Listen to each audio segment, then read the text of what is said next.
Hey everybody, how's it going? We got another edition of Mike Hagan and the Strength Team podcast. We're down here in Beverly Hills, Florida, and it's been hot this week. Yes, it's been very hot.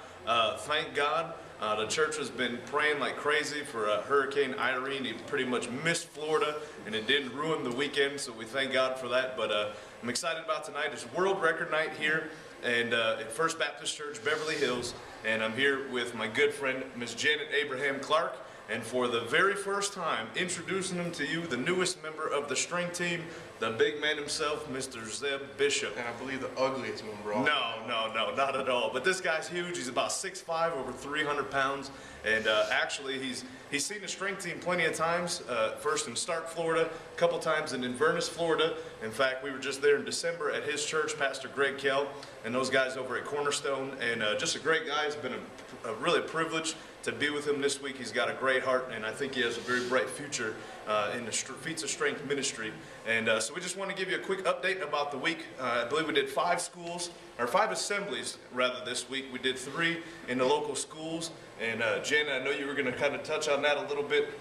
Just kind of give the fans back out there, to all our supporters, a little update on what the schools were like this week. Sure. The schools were great. We had 2 different schools. Zeb and myself spoke in one elementary school. We did 2 assemblies.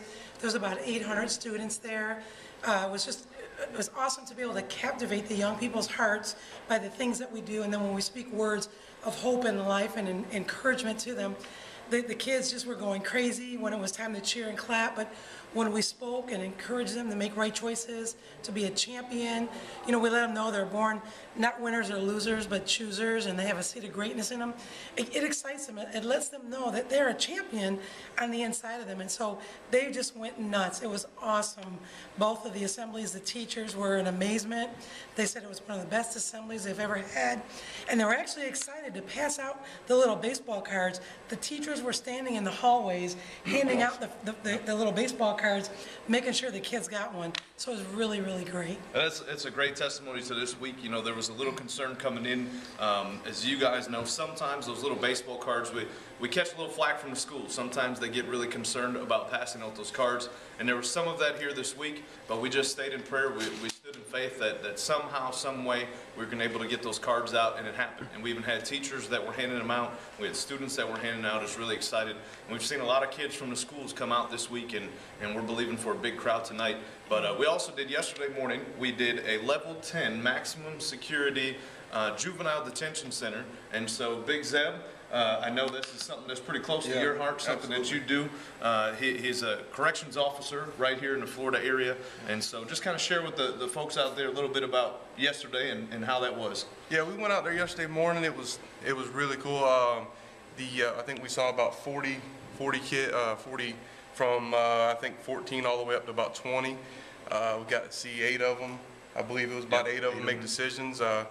We spoke to them, let them know they all have choices in life, and they have to own up to those choices. They have to make those choices, good or bad, and then reap the benefits or suffer the consequences. And they were real receptive, real respectful. They were real quiet. They cheered for us when we were there and when we were doing the feats, and I thought it went really well. I thought it went a lot better than a lot of people thought it might. Absolutely. So, it was great because we got to talk about the choices. And I think one of the guys we talked to, one of the warden there, I think, said they have about a 75% reoffend rate. So maybe talking to them about that they do have choices to make, maybe that'll help. And we give them the message of Christ, and as Zeb said, we were fortunate to see a number of those young men ask for Jesus to be their Lord and Savior. So we're believing for big change in their life. Many of these kids are going to have another chance to come out to make a new stand in their life, if you will, to start fresh. And that's what we really challenged them. We told them that the only way that we can have change in our life is through Jesus Christ and having that personal relationship with Him. And so we just want to give you a quick update. We appreciate your prayers and your support for this ministry. Also be praying for Greg Mead and William Green. They are out in Spencer, Nebraska right now getting ready for their Sunday night program. And so big shout out to those guys. We love you very much, and we're excited to hear the testimonies of what happened in Nebraska this week. And so just we thank you so much for your support. We love you guys for following us across the country, for praying for us, and just standing in faith with us as partners and as friends. And we covered your prayers. We ask that you continue to pray for the strength team, and we'll get you an update next week on another edition of Mike Hagan and the Strength Team podcast.